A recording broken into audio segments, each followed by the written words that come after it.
Baik, shalom Bapak Ibu semuanya. Para pastor, Pak Suster, terima kasih banyak. Hari ini saya kembali berada di paroki yang Anda cintai, Sukabumi, jauh dari Helena. Anda tahu begitu jauhnya ke Sukabumi dari Jakarta ke Sukabumi saya butuh 5 hari. Dari Jakarta saya ke Semarang naik pesawat. Dari Semarang saya tinggal di Ambarawa dahulu karena tidak ada flight ke Sukabumi. Dari Semarang akhirnya saya harus ke Tegal, lewat Tegal. 2 hari saya di Tegal, baru saya ke Bandung, dan baru tadi pagi jam 5 ada orang yang mau ke Sukabumi. Semuanya berkata, ngapain ke Sukabumi? Cari penderitaan. Dan saya berkata, betul. Ya sudah, ayo kita ke Sukabumi. Pagi-pagi rupanya sudah sampai Sukabumi jam 8. Syukur kepada Allah Bapak Ibu, sudah dipersiapkan oleh Tuhan Allah soto mie babi yang enak, haute sencingping. Itu dan saya bersuka cita ke Sukabumi, bukan ketemu Anda.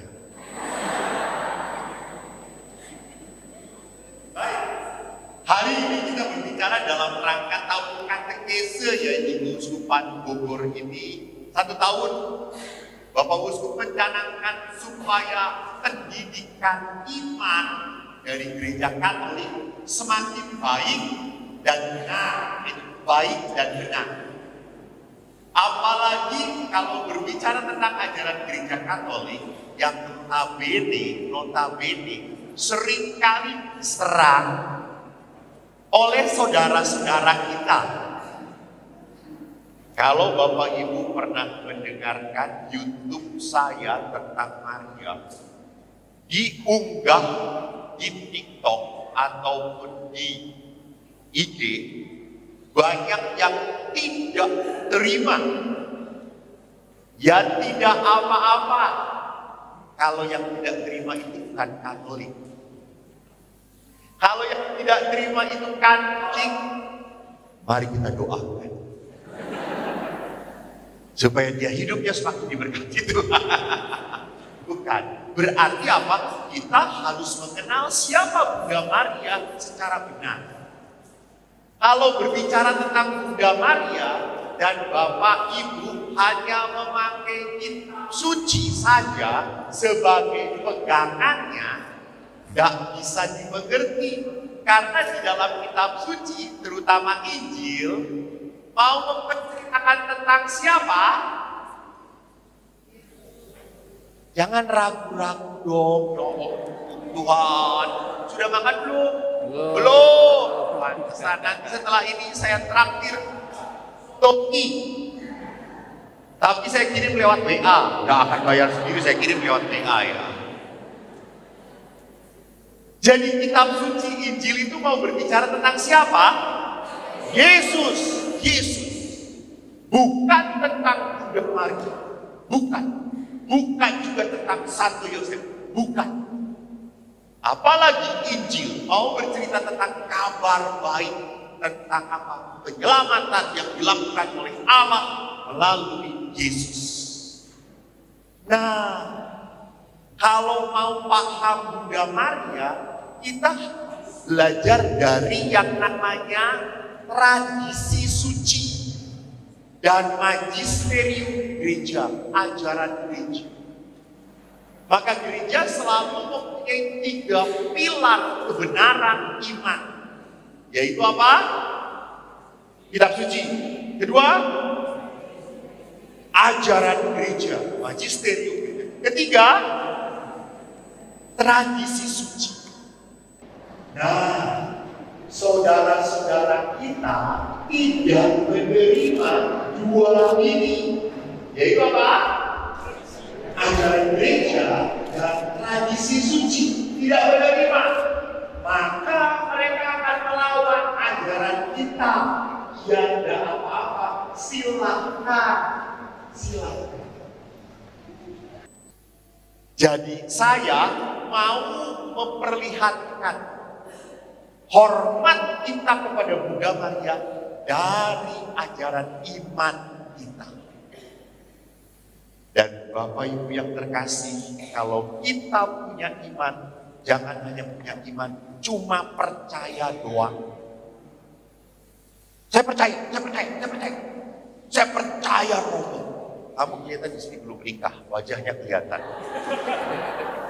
Ya belum menikah. Yang putih-putih juga belum menikah.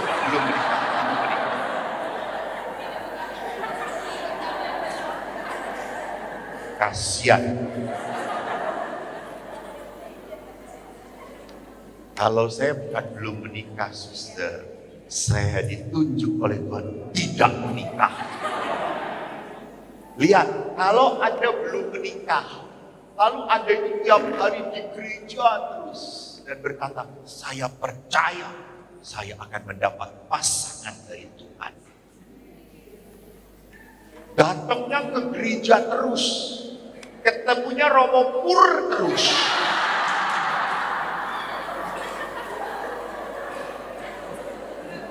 Pertanyaan saya, dapat jodoh atau tidak?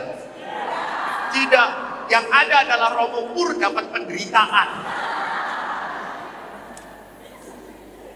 Yang mendoakan 5 malaikat ini supaya dapat jodoh gitu. Saya punya iman kok, saya punya iman Romo, saya punya iman. Ya, imannya bodoh. Maka kita harus punya pengetahuan iman. Supaya apa? Beriman yang benar. Dan pengetahuan itu membantu apa?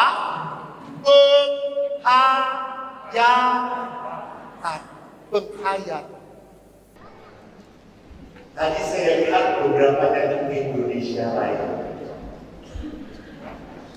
Mungkin yang orang tua yang pernah merasakan pengalaman penjajahan, merasakan tersentuh bola Indonesia. Betul? Karena mereka punya pengalaman sehingga ada penghayatan. Saya lihat anak-anak SMA tidak pernah mengalami yang namanya penghayatan. Indonesia lagi.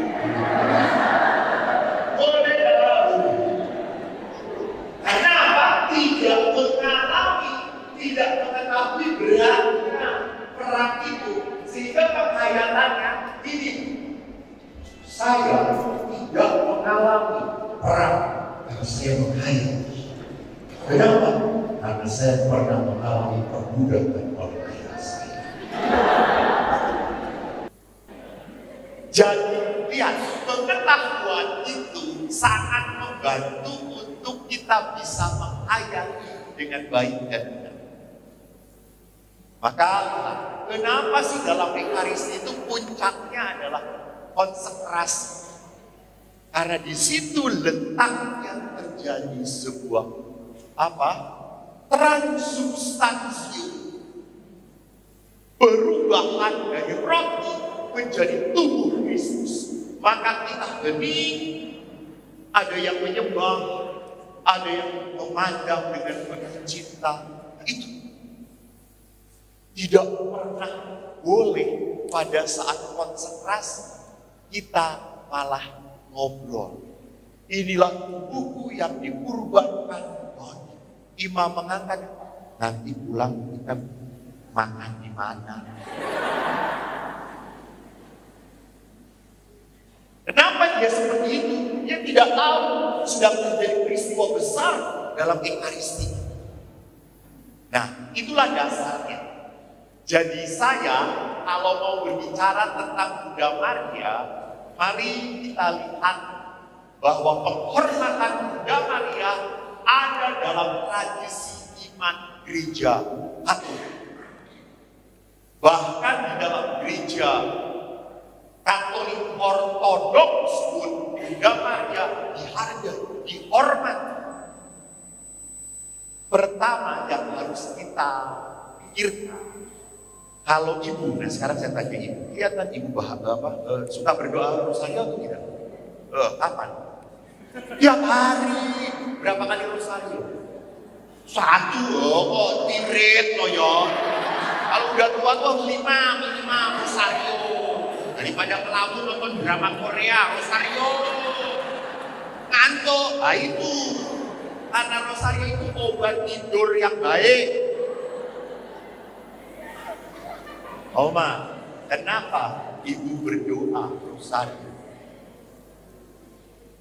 Untuk mendoakan suami. Saya tidak didoakan dong kalau kasih gue.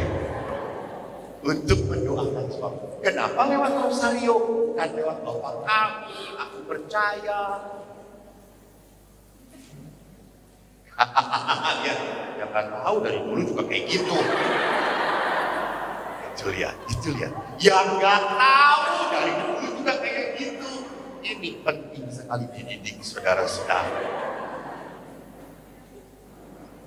Apakah Bunda Maria memberi berkat atau tidak? Memberi. Ini pun harus ditobatkan. Suster coba ini. Suster salah. Saya gantung bersama Yesus di depan. Tenang suster, jangan melihat. Oh, suster melihat dengan penuh kemarahan.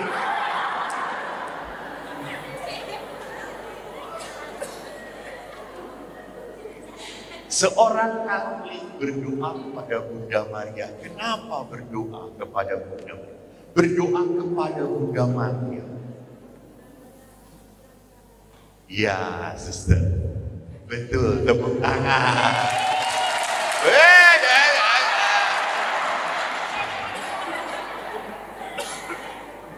Bunda Maria perantara berkat. Berarti kalau perantara Bunda Maria punya berkat atau tidak? Yang punya berkat selalu Tuhan.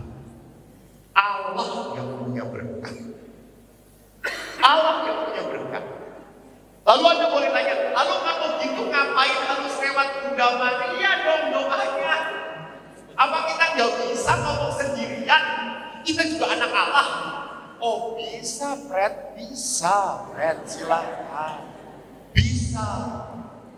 Hanya lihat di dalam kitab suci pun diperlihatkan pada saat terjadi mujizat pertama. Di mana mujizat pertama terjadi di Sukabumi?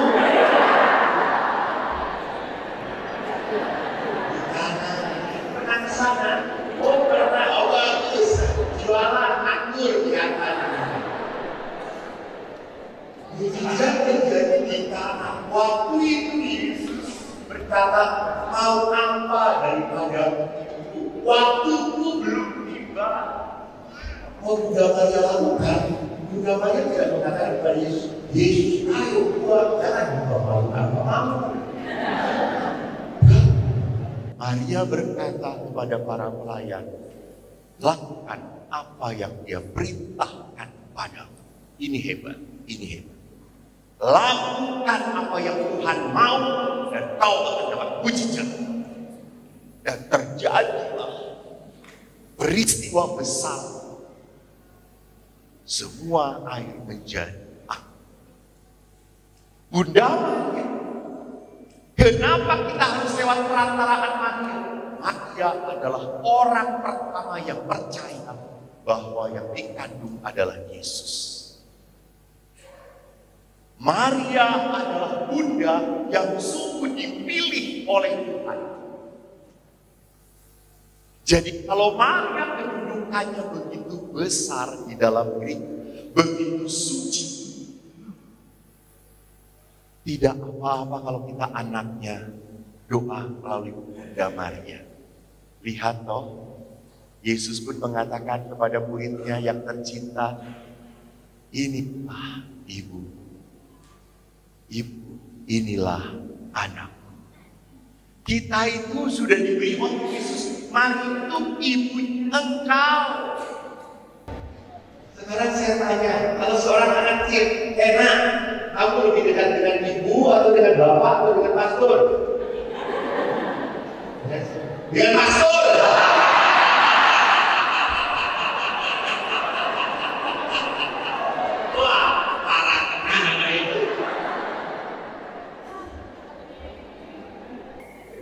Seorang anak ibu. Pasti dengan ibunya, betul kan? Dengan ibunya. Ibu. Maka sedikit-sedikit kita minta lewat ibu. Bu, tolong bu, bapak. Enggak boleh bu, tolong ngomongin bu, bapak supaya bertobat. Ibu yang ngomong, ibu yang ngomong. Pernah ada seorang umat yang minta diberkati anaknya menikah oleh saya. Lalu saya mengatakan, nggak bisa. Dia pintar ngomong lewat ibu. Dan ibu pun telepon. Nah, anaknya ibu itu mau diberkati. Bu, kamu tolong. Siap, bu. Oke, baik. Jadi, biar kalau kita berdoa melalui perantaraan Maria, kita ngomong Tuhan, saya tidak berkenan minta padamu. Saya tidak berkenan, saya dosa, saya penuh kesalahan. Maka tolonglah kabulkan doa ini, karena saya mohon bersama Bunda Maria. Kalau aku tidak pantas, biarkanlah doa yang bersama Bunda Maria ini menjadi pantas di hadapan. Jadi Allah itu berbelas kasih karena kita menghantar permohonan dengan Maria. Nah, mari kita lihat di dalam gereja. Katekismus Gereja Katolik, mohon maaf ya, saya sekarang sedang pelajaran, namanya juga katekisme. Maka banyak kata-kata yang bersih. Kalau Anda tidur tidak apa-apa, silakan, tidak apa-apa. Hanya akan saya doakan saja. Kalau belum kita perminyakan. Di dalam katekismus dikatakan, dengan demikian maka gereja yang dipercayakan untuk meneruskan dan menjelaskan wahyu menimba kepastiannya tentang segala sesuatu yang diwahyukan bukan hanya melalui kitab suci. Dia dikatakan katekismus, bukan hanya dalam kitab suci. Maka dari itu keduanya, baik tradisi maupun kitab suci, harus diterima dan dihormati dengan cita rasa kesalehan dan hormat yang sama. Ini magisterium gereja yang mengatakan Dei Verbum. Mengatakan apa? Tradisi suci dan kitab suci itu sama-sama harus diterima sebagai kebenaran. Nah, maka dari itu mari kita perhatikan terbentuknya kitab suci tidak dapat dipisahkan dari penentuan kanon. Mengapa? Jadi kitab suci itu banyak. Ada kitab suci yang disebut sebagai kitab-kitab apokrif, itu palsu, tidak diterima oleh gereja. Ada kitab-kitab, makanya ada kitab Yudas, ada kitab Yakobus, ada kitab siapalah, pokoknya macam-macam. Nah, oleh gereja itu disortir, dilihat mana yang sungguh berdasarkan wahyu ilahi. Dan itu bukan satu orang, itu adalah tim besar yang pinter-pinter, yang punya kualitas untuk melihat bahwa ini punya apa? Punya nilai wahyu ilahi. Nah, magisterium gereja yang menentukan ini suci atau ini bukan.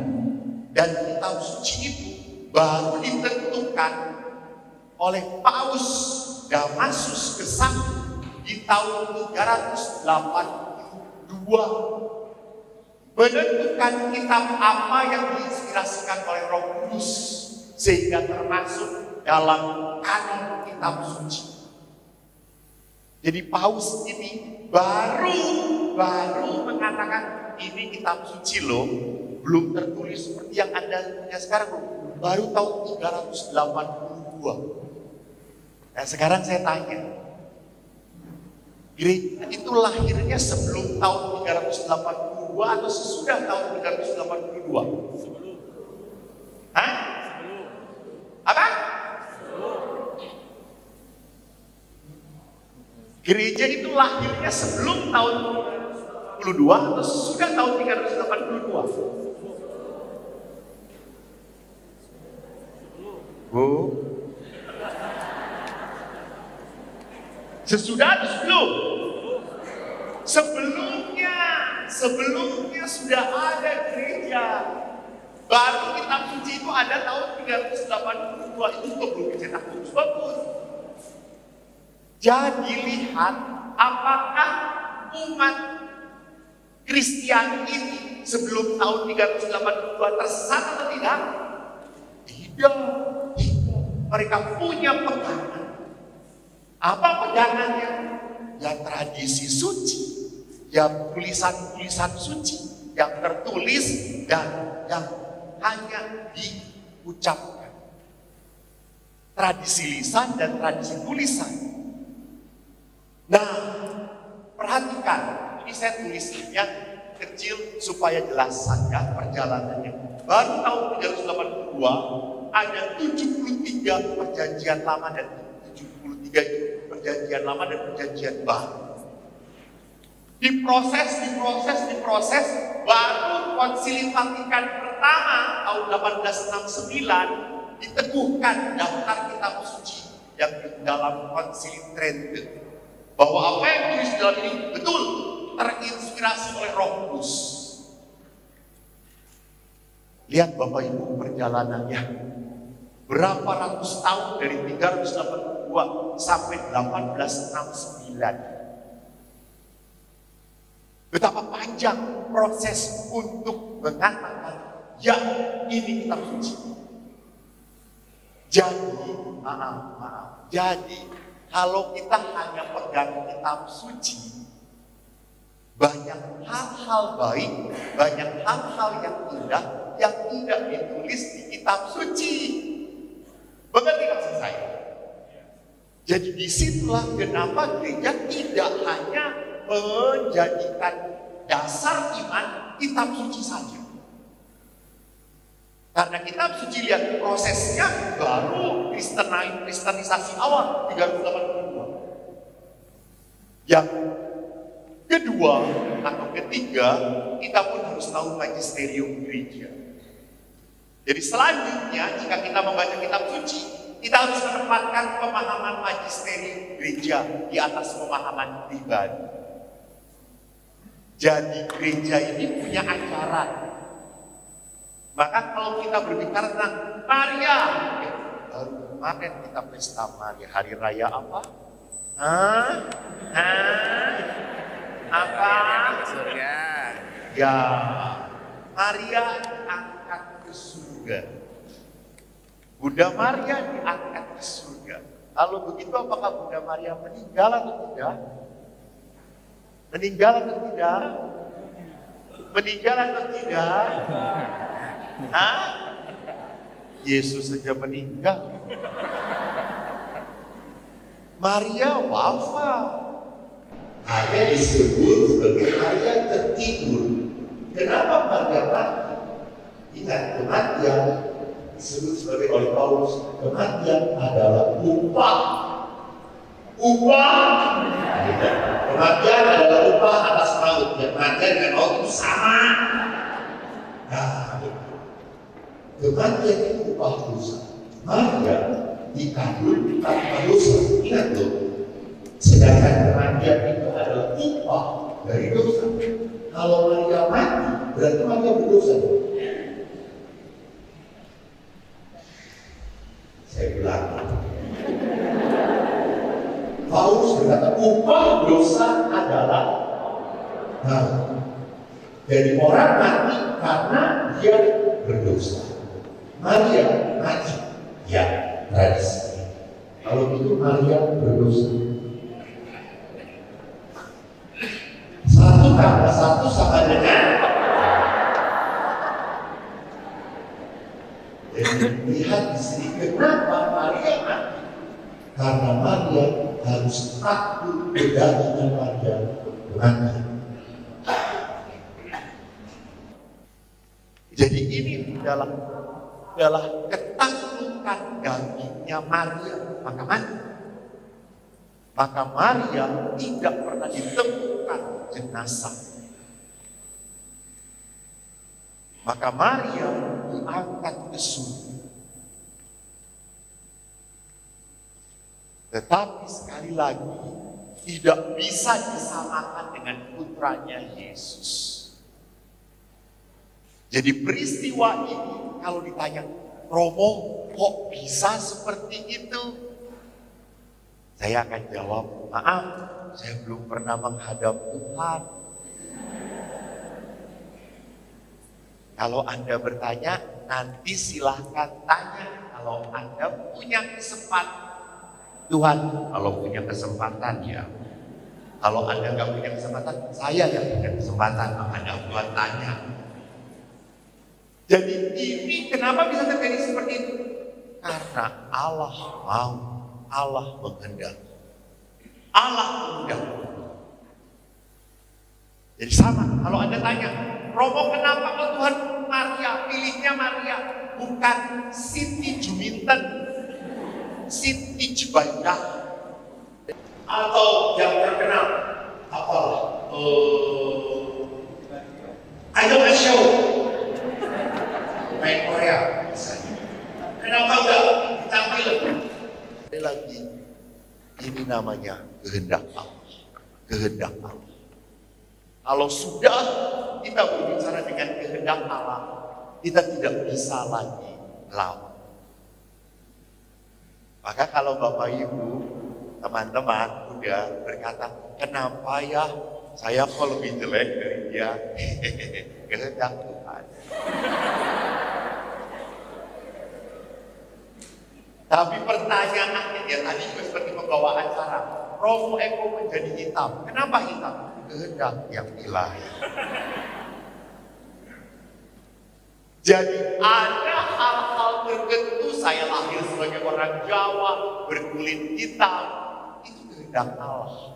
Dengan ayah yang seperti itu kehendak Allah. Itu rancangan Tuhan. Nah, jadi kita lihat magisterium gereja harus ajarannya menjadi yang utama daripada pemahaman sendiri. Nah, Bapak Ibu, itulah sebabnya kalau Anda baca kitab suci pun, boleh baca kitab suci, sangat disarankan oleh gereja, sangat. Tapi pada saat kita menafsirkan kitab suci, harus sesuai dengan ajaran gereja. Gak bisa terjemahkan, tafsirkan berdasarkan diri sendiri. Romo, pada saat saya baca ini, tiba-tiba Tuhan berbicara di telinga saya. Ngomong apa, Bu? Tuhan berkata, akulah Maria 2023.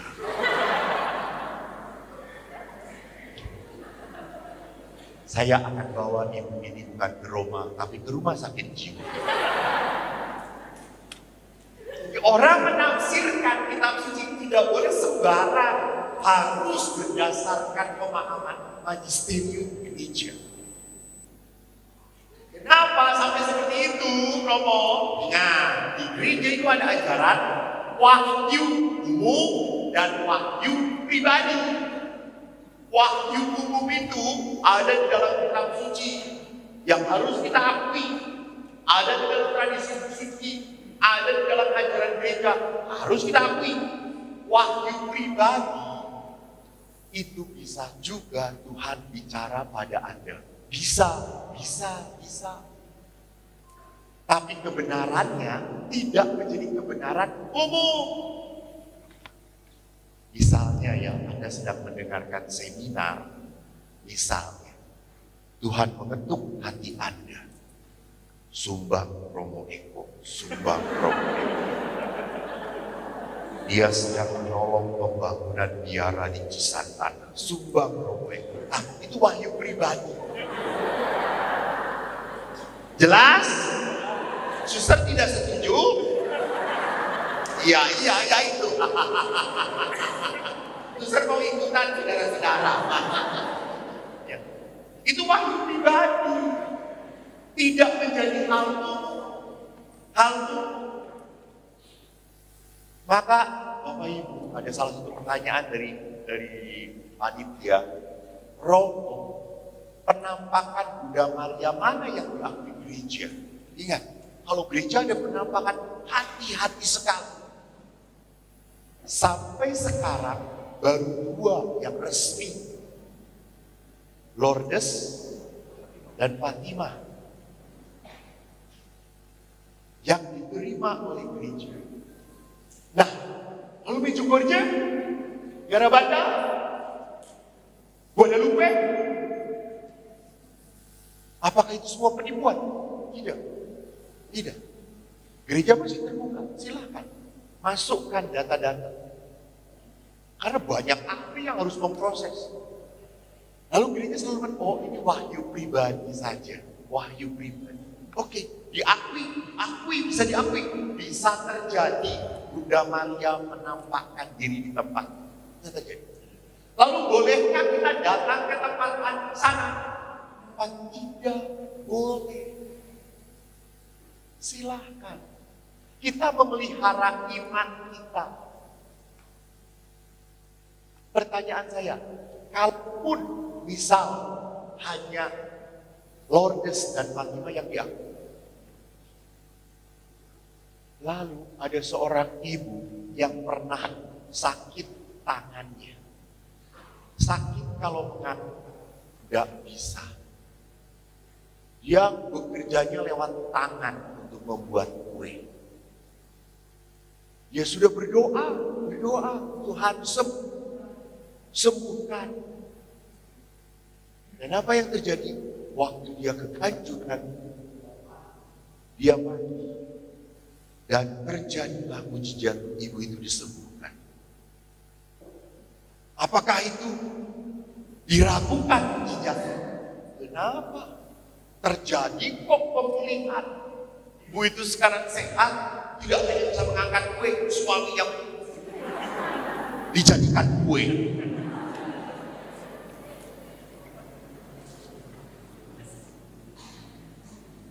Apakah itu bukan kerahiman Tuhan menyembuhkan ibu itu? Kerahiman Tuhan terjadi atas ibu itu. Oke, yes, mujizat terjadi padamu. Syukur. Gereja tidak pernah menentang. Tidak.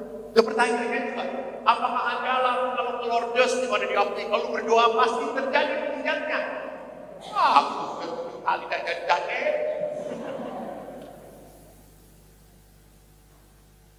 Saya ingat seorang ibu di Batu. Dia kanker.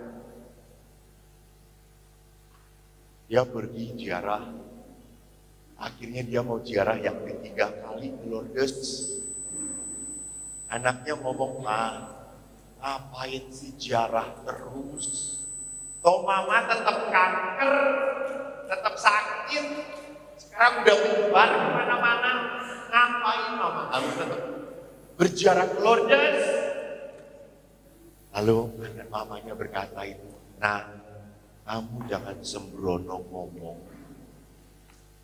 Mama ke Lourdes, betul penyakit masih ada di tubuh mama. Tapi justru karena mama pergi berziarah, mama sekarang berdamai dengan kanker itu. Mama menerima kanker itu. Dan sekarang bahkan dokter mengatakan, Bu, hebat, kanker ibu tidak ganas. Itu terjadi karena mama berziarah, nak. Memang tidak sembuh total, tetapi Allah membuat hatiku menerima apa? Kanker itu. Itu melihat kadang-kadang di Sukabumi ini, ada di depan patung Bunda Maria, banyak ibu-ibu yang berdoa sampai menangis supaya suaminya berubah. Entah berubah tambah ganteng, entah berubah supaya gak budek suaminya. Dan ibu-ibu setelah berdoa, rupanya suaminya tahu keselin. Tetapi ibu itu semakin sabar dan menerima suaminya. Apakah doanya percuma? Tidak. Kita kata pada Tuhan, rubah dia, rubah suami. Tiba-tiba Tuhan merubah engkau. Tidak berubah. mengubah suamimu. Mengerti maksud saya? Itu lihat, karya Tuhan, karya Tuhan. Jadi kalau mau ngomong karya Tuhan, jangan mengatur Tuhan. Kamu anak-anak berdoa supaya naik kelas.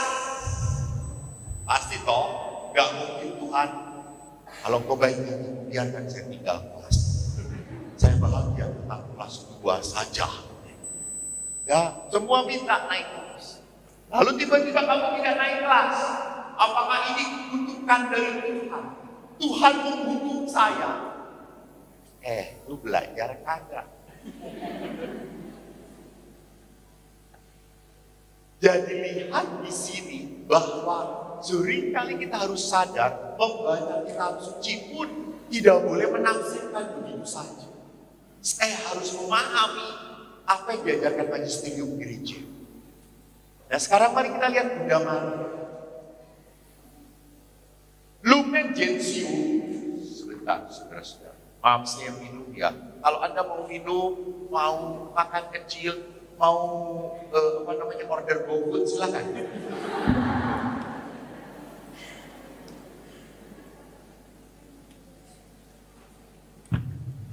Lumen Gentium artikel 54 mengatakan, oleh karena itu tetap berlakulah pandangan-pandangan dalam aliran Katolik dikemukakan secara bebas tentang Maria yang dalam gereja kudus menduduki tempat paling luhur sesudah Kristus dan paling dekat dengan kita. Maka Maria memiliki tempat istimewa dalam gereja. Saya lupa, kan artikel ini atau di artikel yang lain saya menyampaikan. Seorang kudus mengatakan apa? Yesus itu kepala, kita tubuh. Maria itu seperti leher, menyambungkan kepala dan anggota tubuh. Bunda Maria mengangkat semua permohonan saya dan menghaturkan kepada putranya Yesus. Yesus, ini anak-anakmu berdoa, tolong. Dan Yesus memanggil Maria sebagai penyalur berkat. Bukan pemberi berkat, penyalur berkat. Maka Maria di dalam gereja menjadi punya tempat yang tinggi. Sekali lagi, tidak melebihi putra. Nah, kalau doa rosario, Pak, biasanya kan orang sedikit kumpul doa rosario. Doa rosario. Ibu saya itu senangnya rosario. Saya pernah misa dengan ibu. Setelah misa di rumah, ibu langsung berkata, kok oral rosario yo? Misa ibu lebih tinggi daripada rosario. Lalu ibu berkata, tapi rakjos rosario ne. Wah, memang ibu saya sangat berdevosi kepada Bunda Maria. Nah sekarang, kalau kita rosario, apakah kita berdoa kepada Bunda Maria? Halo? Ya? Ya, berdoa. Kan ucapan salam Maria, salam Maria, salam Maria. Berarti kita berdoa kepada Maria. Ingat siapa pemberi rahmat? Kita berdoa kepada siapa? Bersama siapa? Ingat, rosario itu merenungkan siapa? Yesus. Setiap permenungan Maria, rosario, peristiwa bahagia, peristiwa mulia, peristiwa terang, peristiwa sedih, semuanya tentang siapa? Yesus. Yesus. Peristiwa gembira pertama, Maria menerima kabar gembira tentang apa? Yesus lahir. Nah, kabar gembira. Maria yang kedua, Maria mengunjungi Elizabeth saudarinya. Mereka ribut tentang siapa? Yesus. Siapa kami sampai itu Tuhan datang mengunjungi aku? Ya, Yesus lagi. Rosario itu kita merenungkan Yesus bersama Maria. Bersama Maria. Maka di dalam doa-doa Kita selalu menyertakan Bunda Maria. Yuk Maria, kita doa. Mari Maria Bunda, sertai doa-doa, sertai permohonan. Kita bersama-sama mau berdoa kepada Tuhan. Nah, jadi Maria memang paling dekat dengan umat. Apalagi tadi, Yesus sudah menjadikan Maria sebagai siapa? Ibu. Santo Paulus ke-6 dalam dekritnya, dalam surat apostoliknya yang berjudul Marialis Cultus, penghormatan kepada Bunda Maria, mengatakan pada Bunda Maria segalanya mengacu pada Kristus dan tergantung pada Kristus. Ya. Jadi kalau orang ngomong Maria itu pasti ngomong tentang siapa? Yesus. Orang berdoa rosario, orang itu berdoa tentang siapa? Yesus. Orang berpikir tentang siapa? Yesus. Jadi perhatikan di sini, memang kalau ibu-ibu pernah ke gereja ortodok Rusia, ingat ya, kalau gereja ortodok itu lebih berat daripada gereja. Anda tahu? Ya, umumnya luas. Raya 4 jam.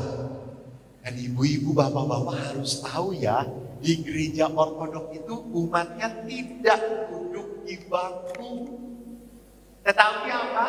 Berdiri.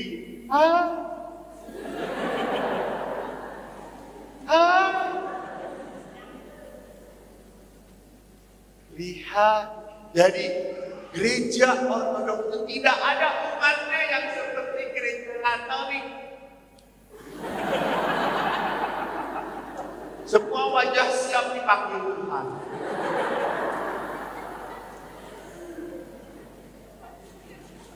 Semuanya tegak berdiri. Kenapa? Karena mereka lihat perayaannya adalah menyongsong Tuhan. Menyongsong Tuhan, bukan hidup berat bersama Tuhan. Menyongsong Tuhan. Maka mereka siap tegak dan memanjang. Dan salah satu ikon gambar Bunda Maria yang khas di dalam gereja Katolik Ortodok adalah apa? Maria mengambil Yesus dan tangannya kemana? Ke arah Yesus. Jadi Maria berkata apa? Pada dia kamu harus memohon. Pada dia kamu harus datang. Kepada dia, kepada Yesus. Ini yang boleh berkat kamu. Ini yang bisa menguatkan kamu. Maka secara teologis mesti kita pahami bahwa seluruh hidup dan keberadaan Maria serta seluruh gelar dan hormat kepada Maria diterima karena hubungan dan hanya karena jasa Yesus. Jadi kenapa Maria dikandung tanpa noda? Kenapa Pak? Bunda Maria dikandung tanpa noda. Siap-siap saya mikir. Karena Maria dipilih Tuhan. Kenapa Pak? Maria dikandung tanpa dosa.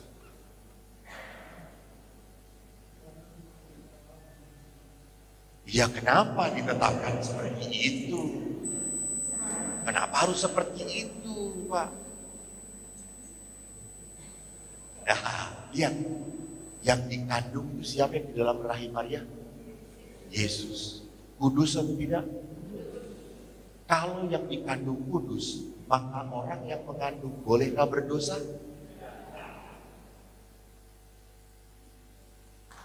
Yang kudus tidak pernah bisa menyatu dengan dosa. Yang kudus tidak pernah menyatu dengan yang suci.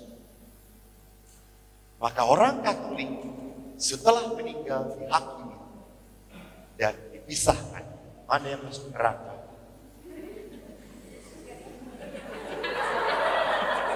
Sebentar. Masuk neraka udah enak. Mana masuk neraka dan mana masuk api kekal. Dan mana masuk api penyucian. Ibu tahu api penyucian Kata dasarnya apa? Suci apa cuci? Hah? Suci. Jadi api masuk ke api penyucian itu berarti apa? Ya, disucikan, bukan dicucikan.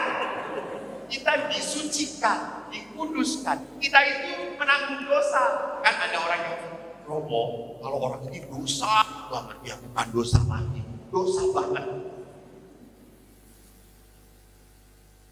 Buka toko, ngomong selalu jualannya yang paling bagus. Padahal enggak. Selalu ngomong, oh ini gak cari untung, oh ini udah gak modal. Kolekte cuma goceng. Misa tidur. Komuni semangat. Lalu dia diam-diam punya istri lain. Istrinya kebetulan pembantunya dia. Oh bahagia banget. Bapak sedang duduk bersama istri apa? Jangan macam-macam. Langsung maaf ya, maaf.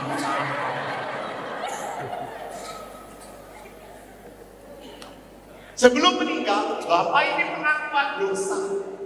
Jujur dia, Romo saya dosanya wah berantakan. Lalu Romo kan mengampuni. Bapak itu tiba-tiba keluar dari pengakuan dosa, kesandung mati. Langsung masuk mana Bu Bapak itu? Ya? Salah. Ke kuburan.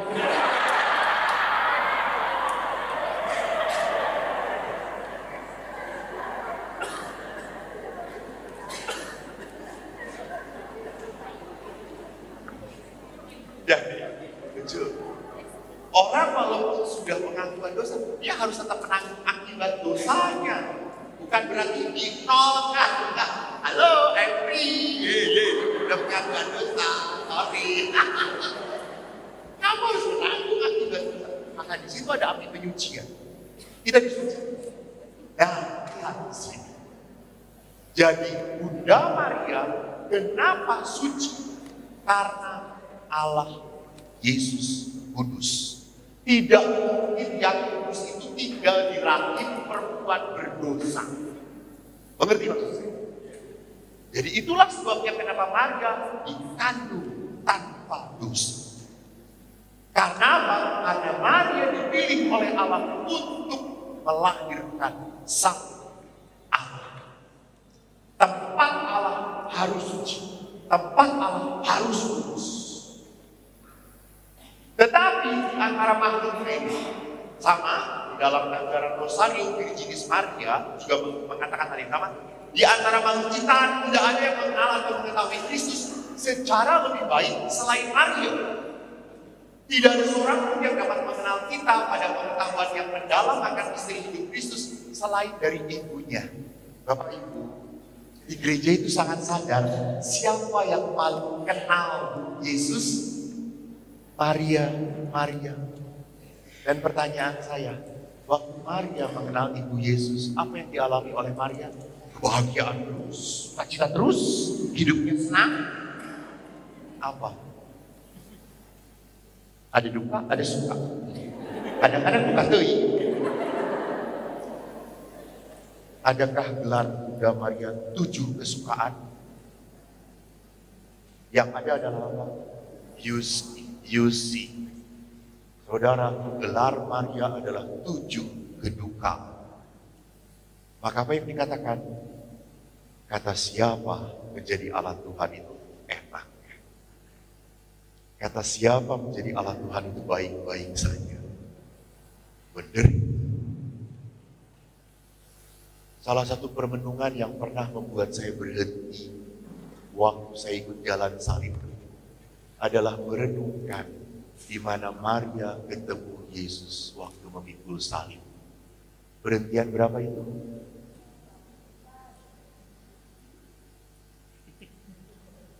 Gak hafal? Sama. Di dalam perhentian itu, sekarang pertanyaannya. Seorang ibu melihat anaknya menderita. Ibu itu tahan akan diam saja nggak? Gak mungkin lah. Kalau bapak-bapak mungkin, bapak-bapak antem, kenal rasa, ges gede. Mun bapak-bapak gitu, bener bang, bener dong. Tapi seorang ibu kakak, seorang tidak, mami akan ngomong, nak, kenapa? Mama tolongin. Ibu Maria melihat Yesus memikul salib, pasti Ibu Maria menangis. Beginilah pada saat aku berkata terjadilah padaku menurut kehendak. Sedih banget, terpukul banget. Jadi kita sebabnya kenapa di dalam gereja Katolik kalau ada menderita, ada sedih, ada kecewa, berdoalah bersama Maria. Bersama Maria. Menangislah bersama Maria. Karena Bapak Yosef laki-laki jarang menangis. Jarang, langsung mati. Tidak pernah menangis. Kenapa? Karena Maria tahu misteri itu. Maka kita bersama Maria supaya Maria menerima kedukaan kita, penderitaan, kepedihan, kesakitan. Kenapa? Karena Maria tahu misteri Tuhan. Supaya saya juga bisa menerima, oh Tuhan, saya sedang dikecewakan, saya sedang sakit, saya sedang jengkel banget. Tolong Maria, Tuhan mau ngapain sih memberikan ini padamu? Biarkan Bunda Maria menemani Anda. Karena Maria sangat kenal Tuhan. Keistimewaan Bunda Maria apa? Sekali lagi Bunda, Bapak Ibu, Maria bukan karena melakukan sesuatu, lalu dia istimewa. Tidak. Bukan itu dulu. Karena rahmat dan karunia. Artinya kalau rahmat dan karunia Tuhan adalah dikasih, Bunda Maria itu semacam dikasih. Nih, kamu mendapat karunia. Maka lihat, Gabriel menyapa, salam hai engkau yang dikaruniai. Apa yang dikaruniai? Diberkati, Tuhan menyertai engkau. Jadi malaikat pun, malaikat saja tangan kanannya Tuhan ngomong kepada Bunda Maria, hai engkau yang diberkati, bangunlah.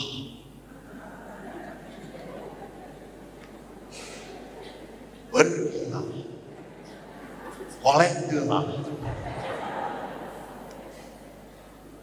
Jadi kalau Maria disama engkau dipenuhi rahmat, maka Maria adalah pribadi yang sungguh dicintai dan dikasihi Tuhan. Allah adalah Dia yang berlimpah kasih dan kesetiaan. Ini Tuhan kepada Maria lewat Gabriel, kami mencintai Tuhan, kamu Tuhan. Jadi jangan bayangkan Maria hebat, no, bukan itu. Tuhan dulu yang bekerja. Maka Bapak Ibu sama, Anda tidak diwajibkan untuk ke gereja, Anda tidak diwajibkan untuk berdoa, enggak. Kalau Anda diwajibkan ke gereja, Anda disuruh berdoa, apa yang terjadi kalau kamu disuruh berdoa terus? Suka cita atau suka menderita? Allah bohong. Kelihatan cita-citanya jadi uskup ini. Yang asli lah. Kalau disuruh berdoa, suruh ke gereja, lu suka cita atau menderita? Menderita. Oh, suka cita. Hebat sekali nah. Gua aja dulu sejak kecil ingin jadi pastor, suruh ke gereja dan suruh rosario, menderita saya. Kalau kita melihat ke gereja dan berdoa menjadi sebuah perintah, maka benar. Orang itu harusnya ke gereja dan berdoa. Karena apa? Karena merasakan dicintai oleh Tuhan. dicintai oleh Tuhan. Jadi karena Tuhan sudah memberkati saya, Tuhan itu sudah mengasihi saya, hari ini aku mau bersyukur Tuhan, terima kasih. Thanks God. Itu. Atau hidup kita tuh berat banget, kejengkelan banget, punya suami dan Tuhan sudah makin jelek, makin tua, omong, rambutnya hilang satu demi satu, budek, tuli, banyak komplain. Ingat, yang memberikan suami pada Anda siapa? Tuhan. Maka datang ke gereja, Tuhan, tuh, kau membari laki-laki untuk dirimu. Maka terima kasih. Walaupun berat, saya akan tetap bersamanya. Jadi perhatikan, dalam penderitaan pun saya mau bawa penderitaan saya kepada Tuhan. Maka itu yang pertama, kenapa Maria dipilih oleh Tuhan karena rahmat. Yang terakhir, rahmat dan karunia Allah ditanggapi oleh Bunda Maria dengan utuh dan total. Jadi kalaupun Bunda Allah memilih ibu menjadi Maria, siap? Ibu itu langsung ngomong, kalau ibu Allah memilih menjadi Bunda Maria, ibu langsung bilang, suamiku kemana kan?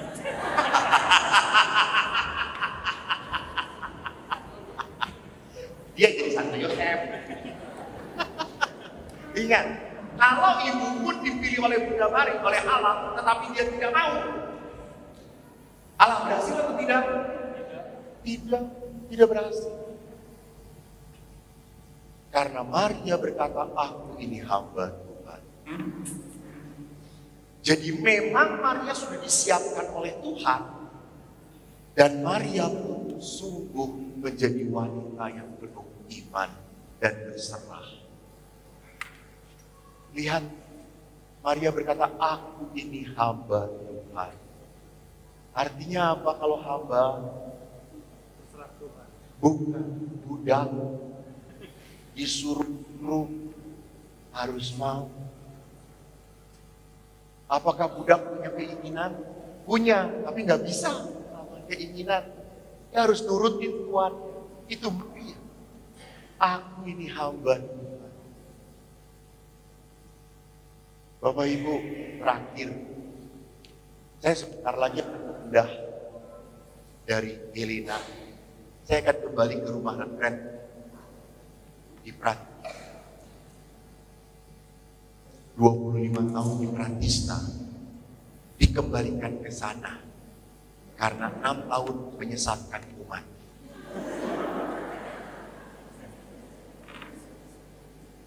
Kalau mau ketemu saya, Pratista. Di Pratista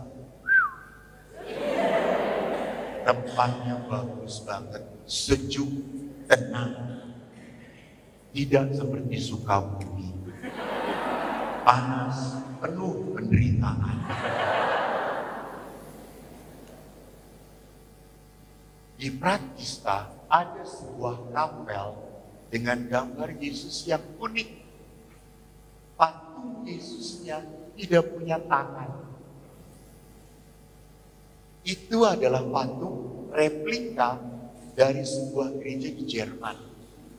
Sewaktu gereja di zaman Perang Dunia Kedua dihabisin, dibom, ada seorang pastor yang datang ke gereja mau mencari benda-benda rohani yang bisa diselamatkan. Di salah satu gereja, dia menemukan ada patung Yesus utama terbuat dari marmer jatuh. Dan dia lihat tidak ada tangannya. Badannya utuh.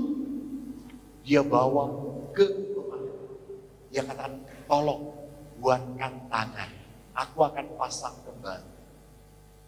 Pemahat itu buat tangannya Yesus. Saudara-saudara tahu kalau marmer itu ada seratnya. Tahu nggak serat? Itu marmer itu mahal banget, jadi mungkin nggak ada itu juga bumi ya.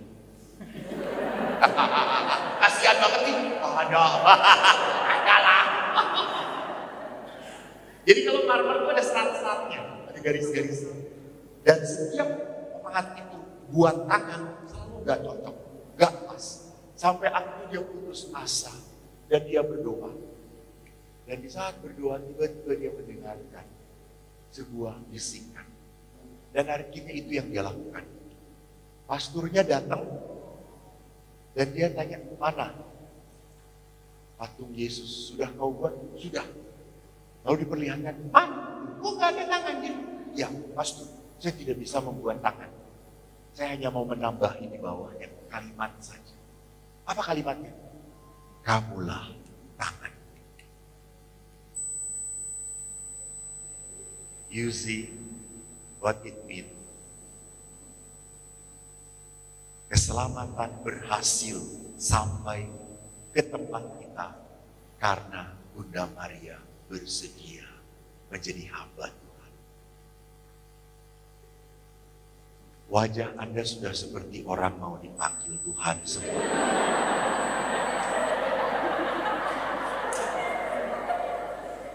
Antara hidup dan mati. Jadi kan kita tadi sedikit sudah berbicara tentang ajaran gereja mengenai Bunda Maria. Jadi saya ingatkan kalau mau berbicara tentang Bunda Maria tidak hanya berdasarkan kitab suci. Karena kitab suci mau memperlihatkan Tuhan. Sedangkan kalau mau berbicara Bunda Maria, kita harus berbicara tradisi dan ajaran gereja. Nah, kita tadi lihat bahwa di dalam Bunda Maria ada rahmat melimpah. Dan Bunda Maria menanggapi dengan total. Apa yang Tuhan mau. Di dalam gereja berdasarkan ajaran dari Santo Agustinus, ada dua model penghormatan. Yang pertama disebut latria, penyembahan. Penyembahan itu hanya berlaku pada Allah, Bapa, Putra, Kudus. Itu penyembahan. Adorasi sakramen Maha Kudus disebutnya penyembahan, bukan penghormatan. Penyembahan karena kita berada. Sedangkan yang kedua adalah apa? Dulia. Dulia itu penghormatan. Penghormatan diberikan kepada apa? Orang kudus. Bahkan kepada Bunda Maria diberi penghormatan yang lebih luhur. Disebutnya hiperdulia. Kenapa sampai seperti itu? Karena memang Bunda Maria tadi persis di bawah Yesus. Dia orang yang sungguh diakui oleh Allah juga. Maka malaikat Gabriel waktu menyapa Bunda Maria, engkau wanita yang terberkati, Tuhan menyertai engkau. Malaikat sampai berbicara seperti itu. Maka lihat di sini penghormatan ini dari dulu ada. Jadi manusia boleh dihormati, boleh, orang kudus tuh boleh dihormati. Maka dia di sini Yusuf dulu sujud sampai tanah menghormati ayahnya Yakub. Jadi kalau kita sungkem itu bukan berarti kita menyembah orang tua kita, tidak, kita menghormati. Jadi ada orang juga pastor kalau ada peti jenazah lalu kita membungkuk 3 kali, kita menyembah, enggak, kita menghormati. Kita menghormati. Nabi Nathan sujud untuk menghormati Daud, ada di dalam kitab Raja-Raja. Absalom sujud menghormati Daud di dalam kitab Samuel. Jadi penghormatan itu bukan penyembahan berhala. Kita menghormati itu bukan menjadikan dia Allah, bukan. Saya menghormati, kenapa? Karena dia punya arti untuk hidup saya. Kalau tidak salah, mohon maaf, setiap sinja, anak-anak itu kan maunya saja yang diingat. Anak-anak itu kan menghormati orang tuanya baru dapat. Itu dikeras-keras banget. Yang pertamanya adalah apa? Hormat. Hormat. Saya menghormati orang tua. Kenapa? Saya tidak akan ada di dunia kalau tidak ada melalui cinta kamu. Itu hormat. Saya tidak menyembah orang tua saya, enggak. Saya menghormat. Nah, sekarang mari kita lihat penghormatan kepada benda. Kita menghormati patung salib, patung orang kudus, patung Bunda Maria. Di dalam gereja itu disebut sebagai apa? Dulia relatif, penghormatan kepada yang tidak mutlak, kepada benda-benda rohani, rosario. Anda setelah berdoa rosario mencium rosario. Anda punya ada salib, ada cium, Anda menghormati. Jadi benda-benda kudus itu tidak disembah. Saya memakai salib itu sebagai tanda penghormatan saya, tanda iman saya kepada Allah. Maka kalau rosarionya rusak, patung Marianya pecah, tidak bisa dipakai lagi, apa yang harus dilakukan? Ya betul, benar, beberapa sudah tahu. Dipecahkan saja, dikubur. Kalau Anda ngomong, nggak tega pastor lihat Bunda Maria dihancurin, ya ditutupin aja. Tutupin pakai kain lalu dihancurkan. Jangan utuh-utuh dibuang ke tempat sampah. Kan nggak nyaman toh. Tapi sudah remuk, sudah diremukkan, dikubur saja. Sama kitab suci kan, orang Katolik itu paling setia menyimpan kitab suci. Karena apa? Karena suci, simpan kitab suci itu.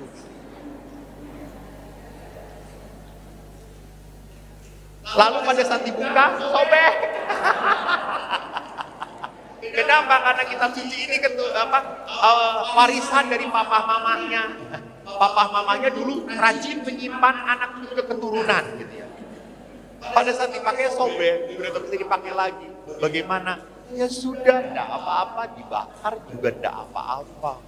Asal jangan dibuang ke tempat sampah begitu saja. Mau disobek-sobek itu bukan penistaan agama.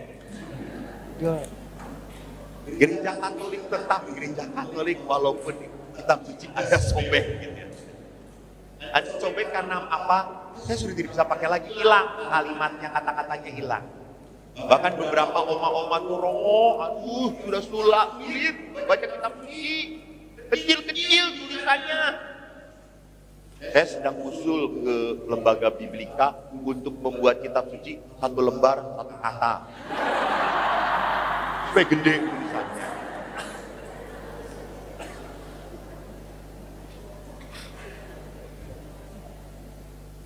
Jadi boleh sekali. Kita tetap menghormati.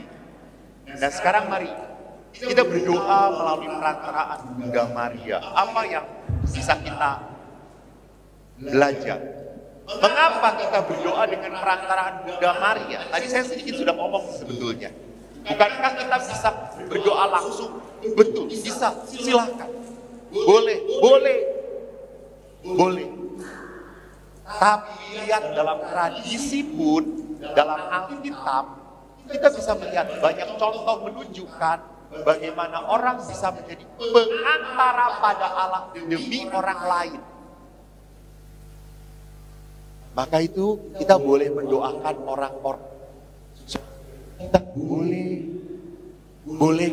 mendoakan saudara kita yang tidak seiman. Boleh. Bagi Tuhan tidak penting lu Islam, lu Katolik, lu Kristen, lu Buddha, lu Gue pastor yang penting. Yang penting apakah engkau menjadi hamba Allah yang setia dan bertobat. Jadi lihat, kita boleh menjadi peran orang-orang Allah untuk mendoakan. Nah, Abraham pun berdoa dulu waktu Allah mau memusnahkan Sodom dan Gomora. Abraham berdoa untuk kota Sodom. Musa berdoa untuk kepentingan umat Israel. Atau beberapa kali Yahweh kesel, jengkel dengan orang Israel dan akan memusnahkan bangsa Israel. Siapa yang berdoa dan berseru? Musa. Musa ngomong, Yahweh, mereka ini bangsa yang keras. Tolonglah. Maka Tuhan mengampuni. Karena melihat siapa? Melihat Musa.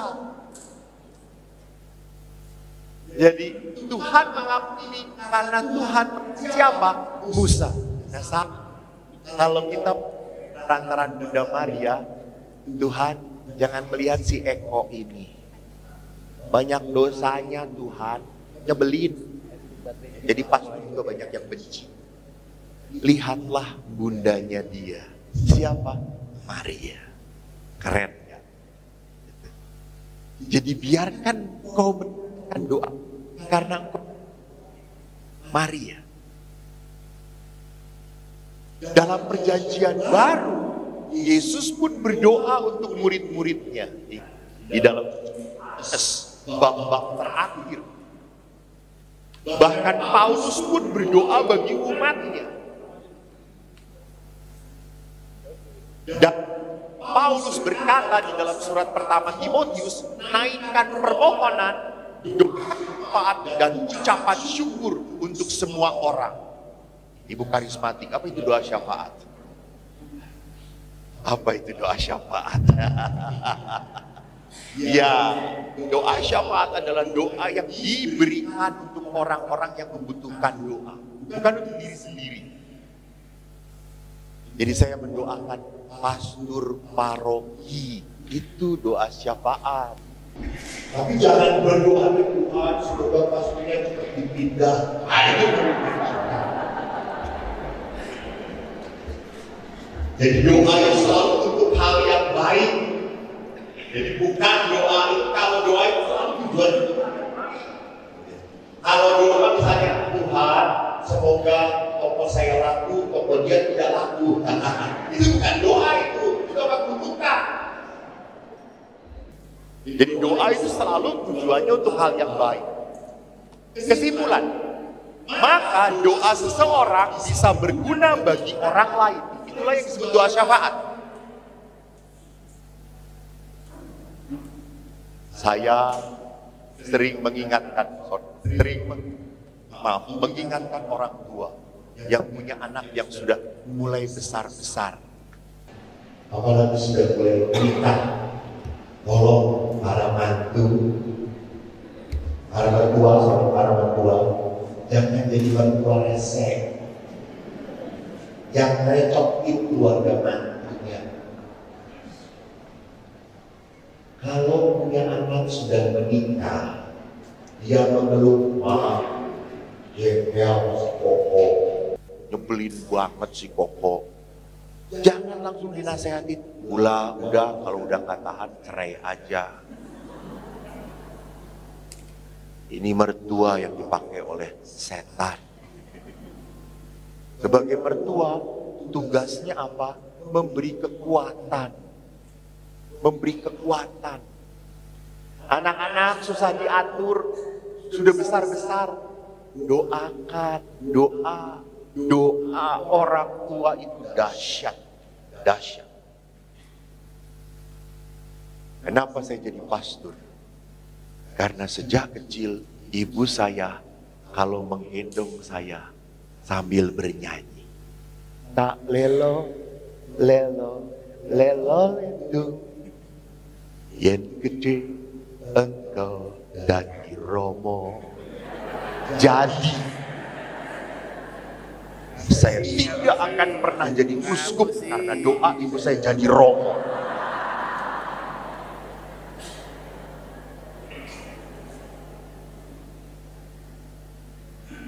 Jadi doa itu powerful Bapak Ibu. Punya kuasa. Jangan pernah meragukan doa. Jangan pernah meragukan doa. Anda berhadapan dengan orang jengkel, doakan. Berubah. Aku pernah seorang ibu konsultasi. Ibu itu kelihatan dari wajahnya mulut semua. Matanya kayak mulut, hidungnya kayak mulut, telinganya kayak mulut, mulutnya doer. Cerewet banget. Anda tahu 1,5 jam ngomong. Lalu saya tuh, Bu, coba ini. Sudah Romo. Sudah saya lakukan. Ya coba yang ini, itu juga sudah, Romo, sudah. Saya sudah bicara dengan Romo Yohanes, sudah berbicara dengan uskup ini, sudah bicara dengan Romo ini. Aduh Tuhan, saya sudah tidak bisa apapun. Saya akhirnya, ini ibu diomongin ini sudah, diomongin itu sudah, semua sudah. Saya udah gak bisa apa-apa. Saya langsung ngomong, Tuhan, tolong, Engkau yang membereskan dia. Kok enggak bisa.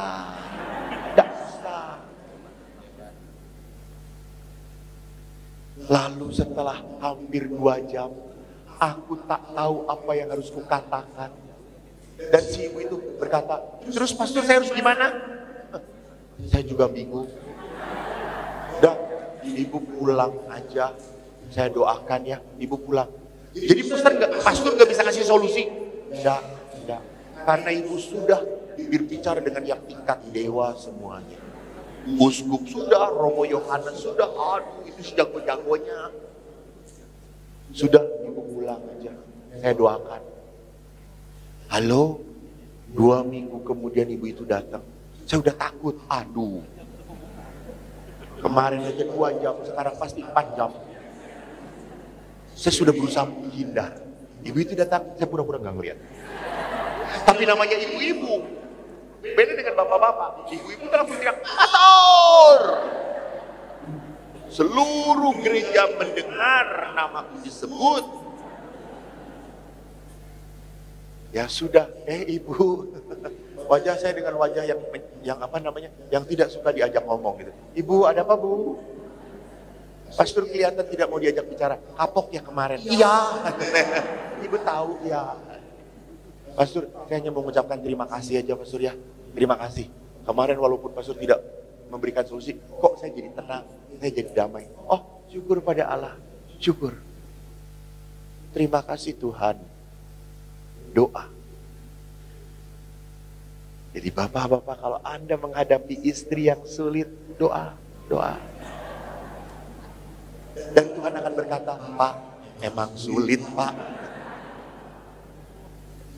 2, lihat doa orang benar bila didoakan dengan yakin besar kuasanya, dan tiap doa yang lahir dari iman.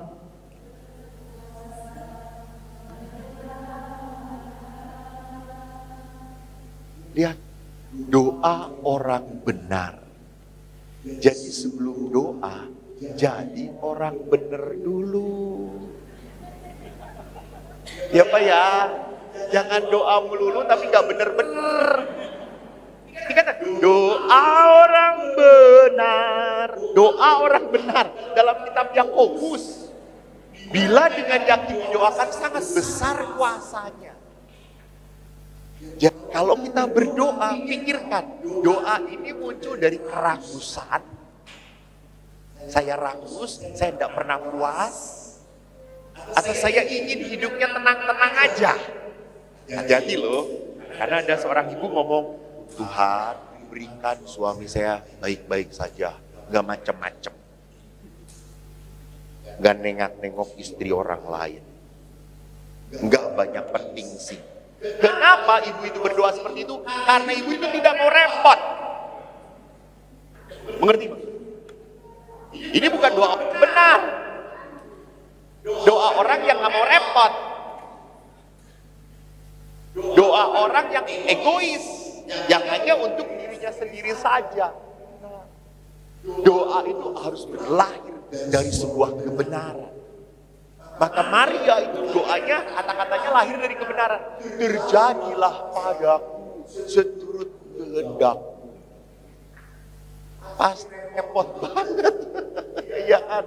Coba terjadilah padaku seturut maunya gue. Nggak repot gue. Enak gue. Tinggal duduk, nongkrong, generasi rebahan. Berebah, dapat rezeki banyak. Ya, nggak bisa. Nah, jadi Maria menjadi kudus karena Maria adalah orang benar. Maka mari kita belajar bagaimana meneladan Bunda Maria. Jadi yang penting bukannya saya tahu Maria. Yang penting bisa enggak saya menjadi hamba Tuhan. Bisa enggak saya seperti ibuku Maria. Apa yang kita lihat, yang kita bisa pelajari dari Bunda Maria. Bapak Ibu, dalam Injil Lukas, Bunda Maria menyadari bahwa Maria dikaruniai rahmat istimewa. Dia dipilih menjadi Bunda Allah, namun Maria tetap rendah hati dan menganggap dirinya hamba di hadapan Allah. Maka keinginan Maria adalah apa? Jadilah pada seturut perkataan. Jadi pertama yang bisa kita lihat di dalam Bunda Maria adalah apa? Maria menganggap segala yang baik adalah karunia Tuhan. Karunia Tuhan. Jadi Tuhan itu sudah memberikan yang baik pada saya terus.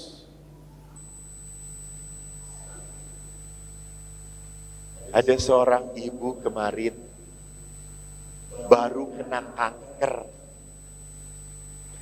Setelah hidup 60 tahun, suk tahun ke-65, dia kena kanker selama 5 tahun. Stadium 4 sudah menjalar, dan ibu ini memberikan kesaksian kepada saya sewaktu ditanya, Bu, bagaimana ibu menghadapi penyakit yang tidak mudah disembuhkan? Ibu sedih, ibu kecewa, ibu merasa ditinggalkan Tuhan. Apa kata ibu itu? Romo, saya 65 tahun usia saya. 60 tahun Tuhan sudah memberkati hidup saya. 60 tahun Tuhan sudah memberikan kasih yang besar untuk diri saya.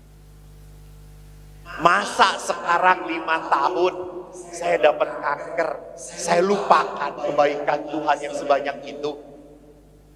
Masa saya marah-marah? 60 tahun Tuhan sudah menyertai saya. 60 tahun Tuhan sudah memberikan kasih kepada saya. Setiap permasalahan selalu Tuhan tolong, selalu Tuhan bantu. Kalau sekarang saya harus menderita, oke, saya terima. Bapak Ibu, hati-hati. Jangan sampai penderitaan kecil membuat Anda melupakan berkat Tuhan yang besar. Hati-hati. Menyedihkan. Tuhan sudah begitu berbuat banyak untuk kita. Suster kesandung ngelihat seorang jejaka tampan dari Jawa, langsung ke pimpinan, saya sudah tidak punya motivasi jadi suster. Memalukan papa mama. Jangan hanya karena godaan si pemuda tampan, kau tinggalkan panggilanmu yang mulia. Yesus lebih tampan.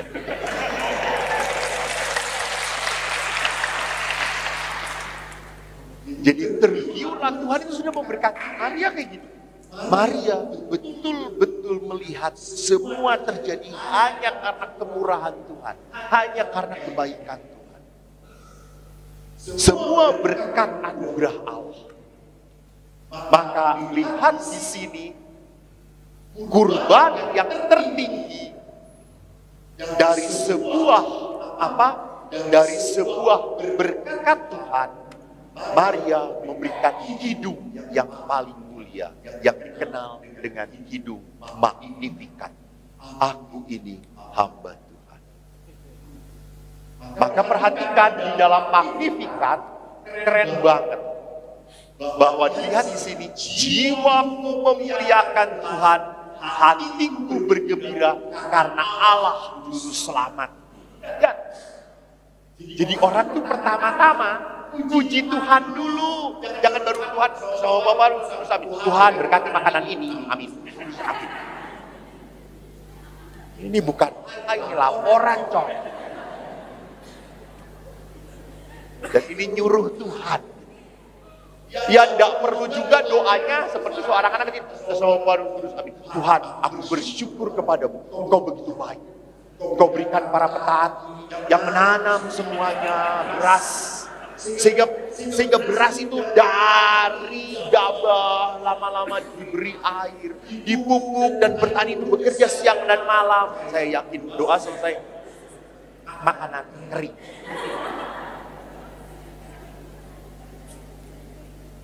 Jadi doa itu lihat Bunda Maria, jiwaku memuliakan Tuhan, hatiku bergembira. Sebab apa? Ia memperhatikan hambanya.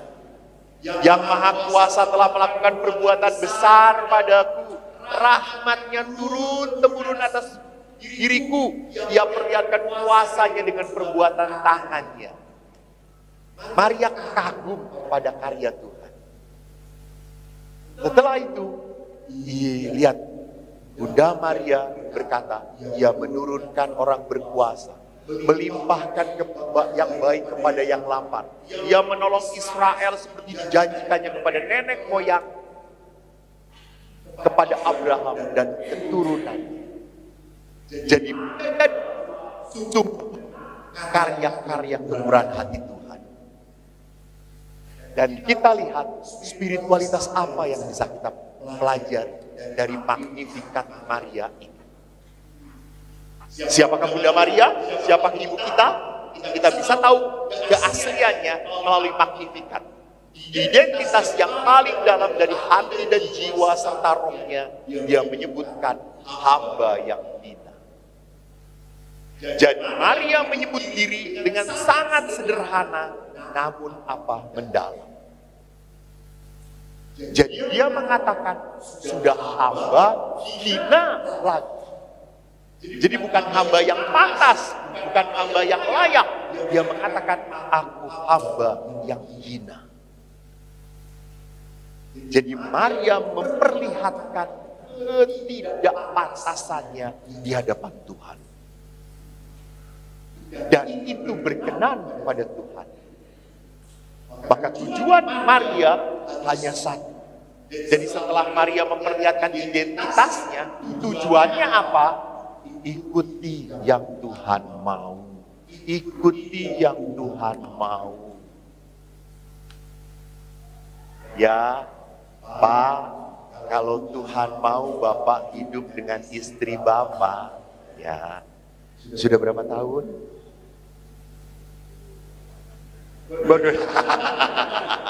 Ya 20-30 lah gitu ya. Sudah 30 tahun. Menderitanya berapa tahun? Oh, seperti lautan ya. Yang naik terus. Pak, walaupun tidak gampang hidup dengan ibu. Walaupun kadang jengkel, kadang kecewa, tetapi Tuhan menghendaki. Kenapa? Yesus pun berkata, apa yang dipersatukan Allah, tidak boleh diceraikan manusia. Jadi memang pasangan itu berasal dari Tuhan. Berasal dari Tuhan. Anda lama-lama menjadi tidak suka. Bukan karena pasangan Anda membuat Anda jadi tidak suka. Tidak. Karena Anda mungkin makin mengebalkan hati. Karena kalau makin lama Pak menikah dengan istri, makin melihat kebaikan istri atau makin melihat kejelekan istri? Jujur saja Pak, jujur saja. Gak apa-apa, di pasturan masih ada kamar. Kita lindungi. Boleh.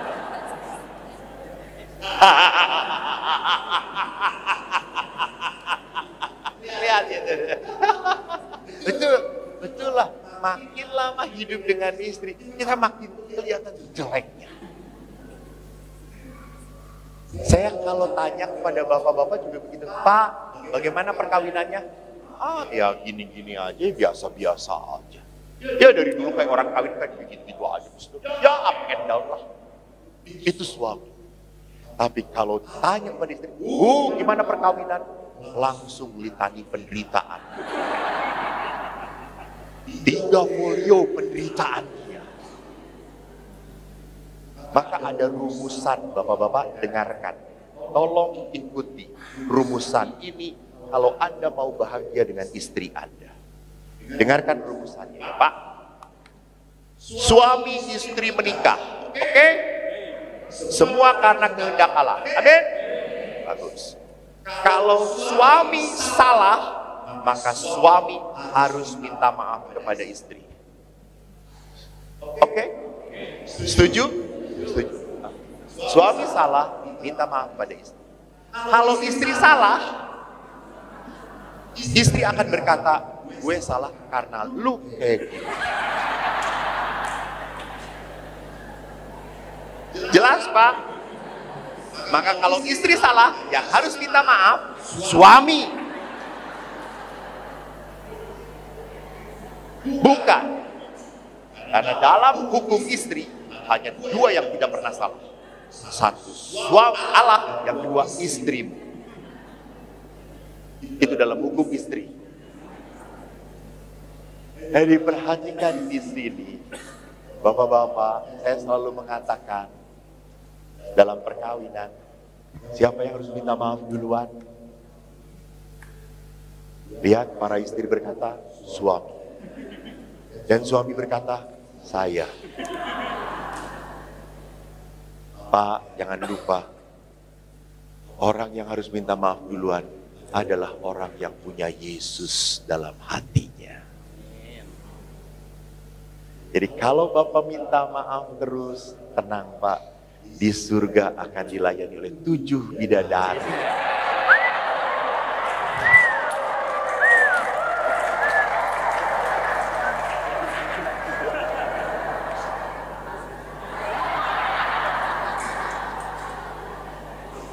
Hilang 1, 7 datang coy.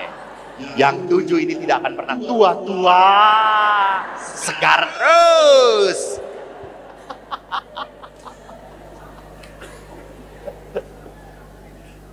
Jadi saudaraku, kalau kita selalu lihat ini kehendak Allah, ini kehendak Tuhan, apa yang harus terjadi padaku, maka kita bisa berdamai. Maka kita bisa berdamai. Kita bisa berdamai. Kalau ini kehendak Tuhan, maka saya tidak akan pernah membandingkan. Ya sudah, saya memang Tuhan mau saya hidup dengan suami yang seperti ini. Ya sudah, gua nikmatin sampai mati. Terima, berdamai. Menerima kehendak Tuhan. Sekali lagi, Bunda Maria pun mendapat gelar 7 kedukaan. Udah gampang. Apakah saya gampang menjadi pastor? Berat. Kadang-kadang banyak wanita yang ingin mengatur pastor. Bapak-bapak tahu toh, paling berat dihadapi itu emak-emak. Maka polisi pun kalau ada overboard dan mama yang lewat, pura-pura nggak ngeliat polisinya. Nggak ngeliat.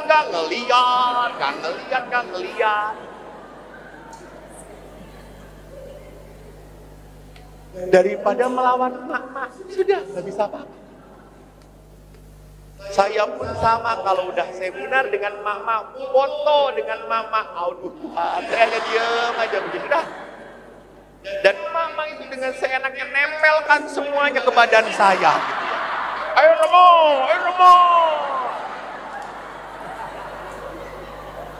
Saya hanya berdoa, Tuhan jauhkan dari godaan. Untung yang nempel itu lato-lato, payudara gitu kan, nggak jelas di bawah itu nggak jelas.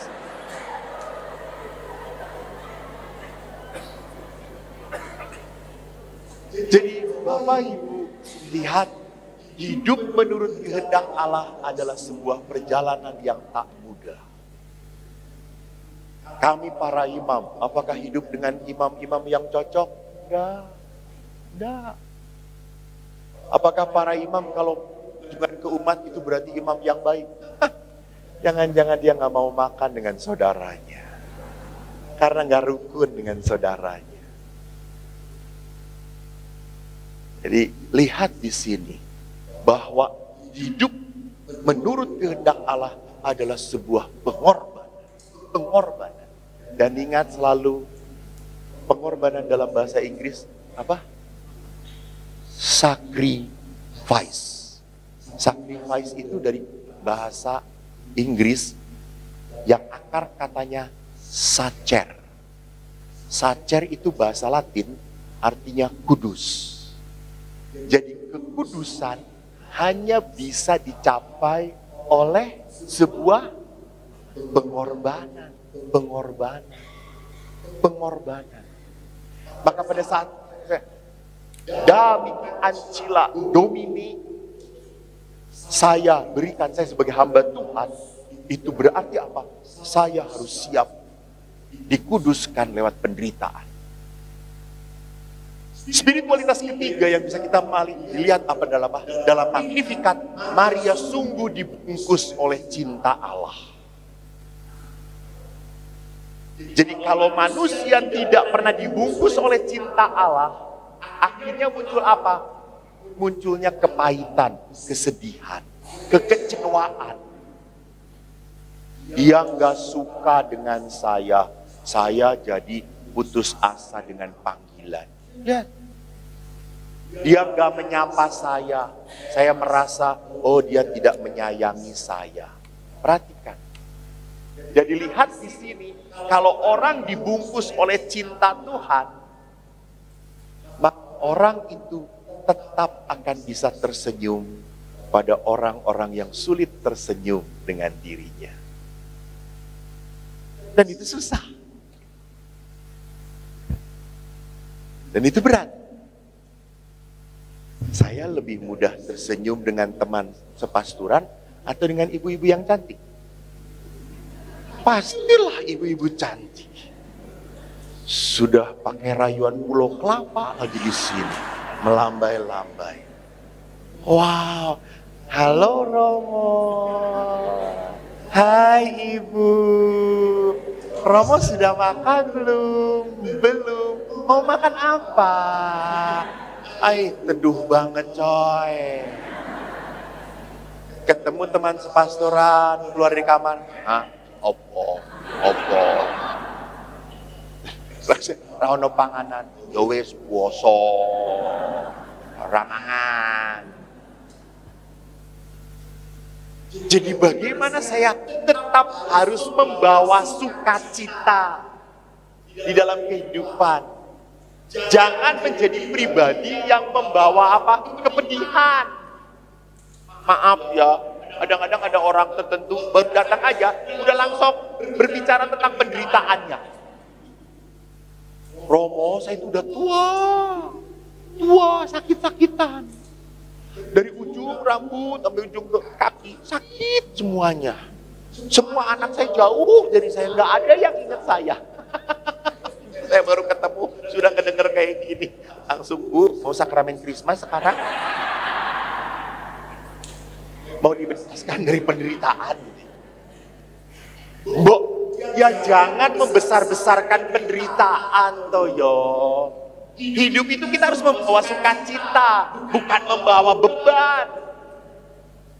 Setiap orang punya beban kehidupan, bukan untuk diceritakan, tapi untuk dipikul, untuk ditanggung.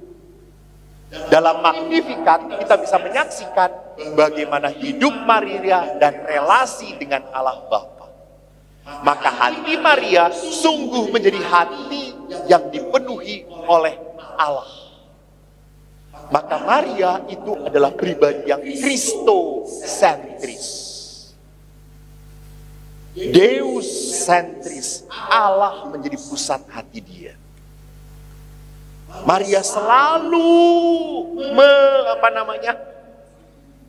menggumulkan seluruh peristiwa hidupnya dengan Tuhan. Ingat di dalam kitab suci, waktu Yesus berkata, Ibu, waktu Yesus diketemukan di bait Allah toh, ibu dan bapaknya mencari-cari beberapa hari. Apa kata Yesus? Apa engkau mencari aku? Engkau tidak tahu bahwa aku harus tinggal di dalam rumah Bapa. Apa yang dilakukan oleh Maria? Maria menyimpan semuanya itu dalam hatinya. Halo ibu-ibu, menyimpan, bukan menceritakan. Menyimpan.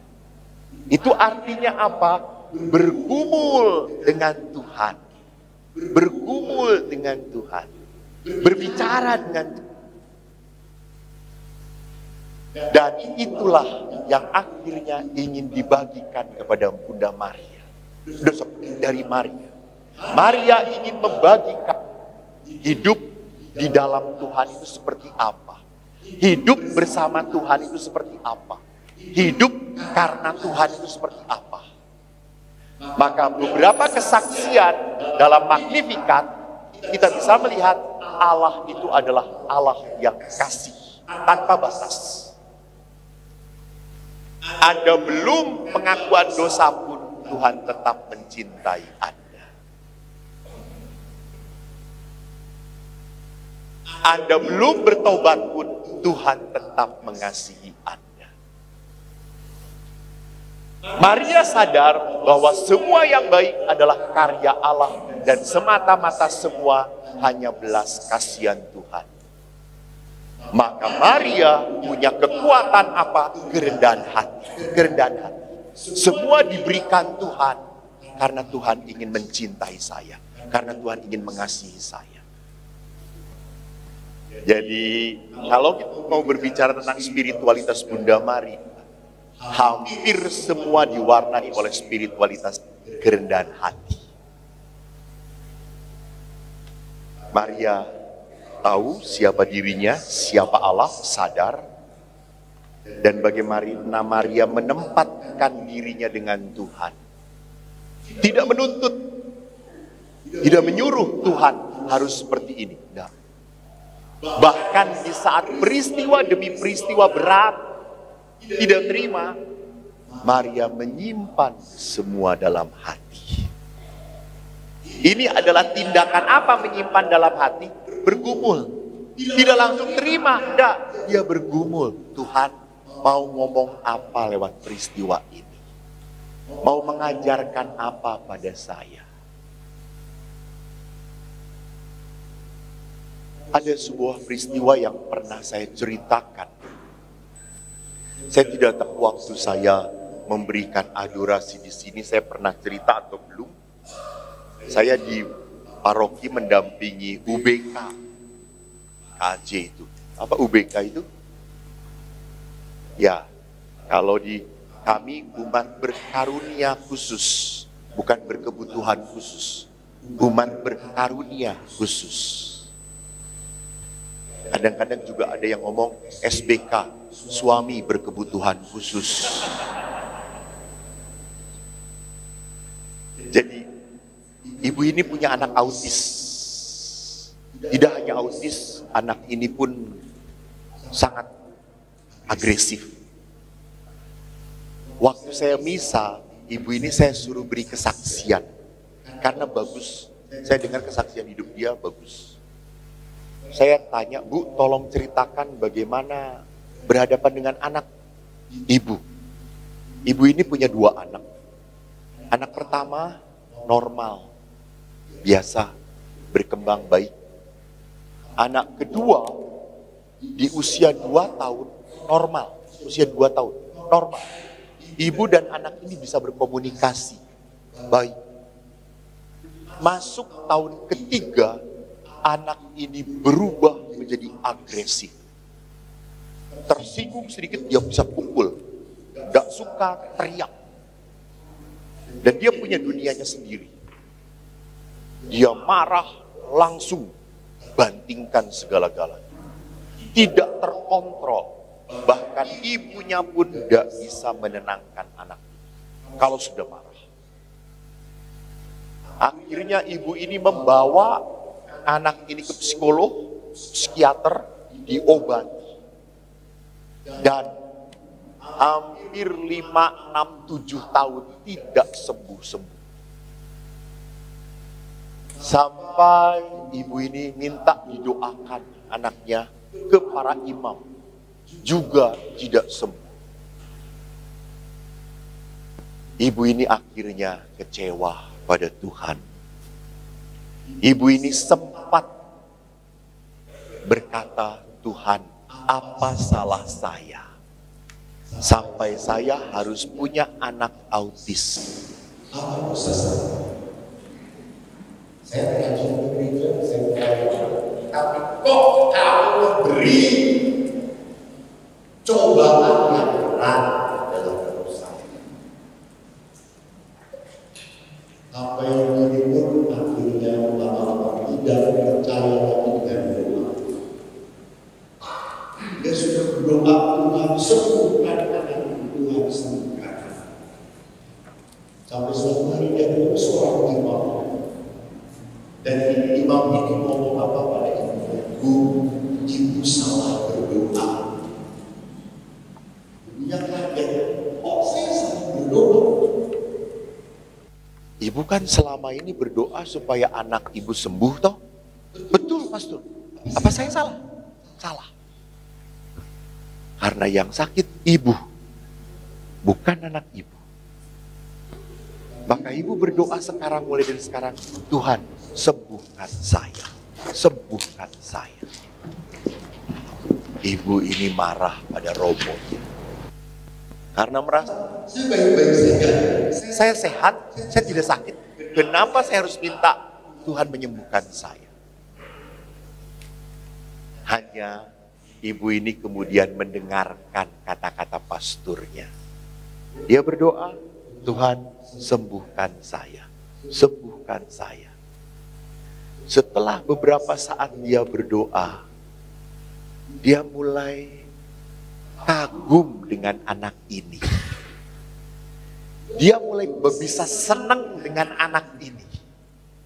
Dia bisa tertawa dengan anak ini, dia mulai bahagia dengan anak ini.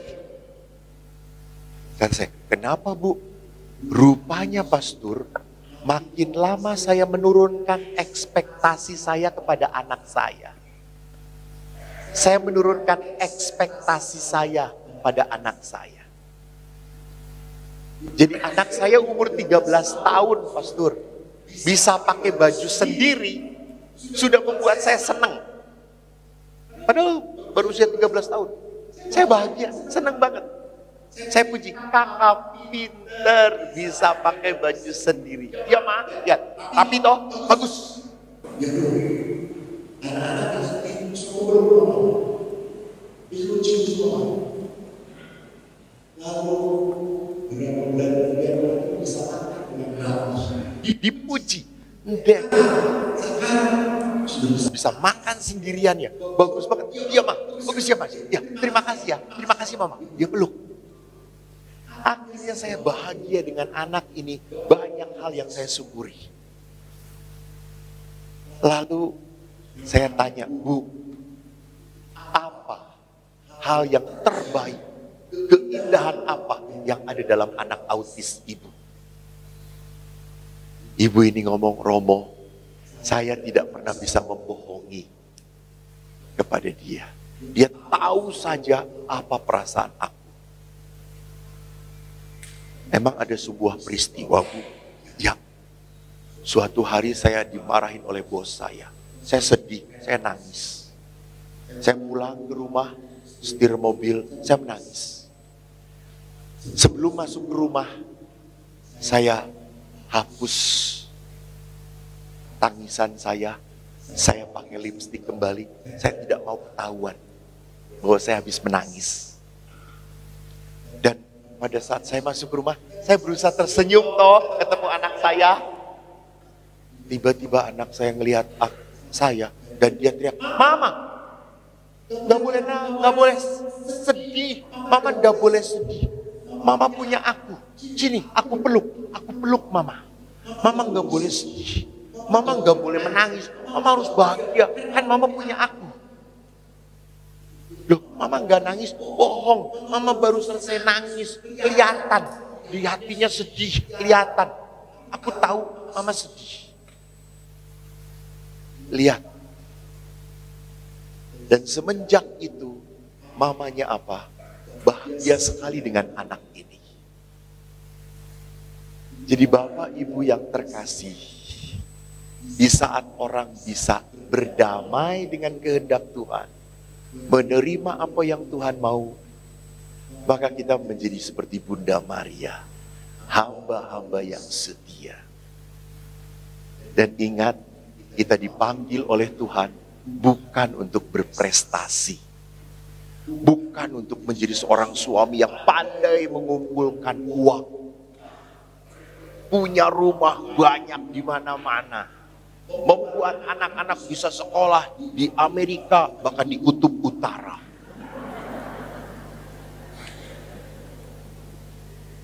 Allah tidak butuh prestasi Anda.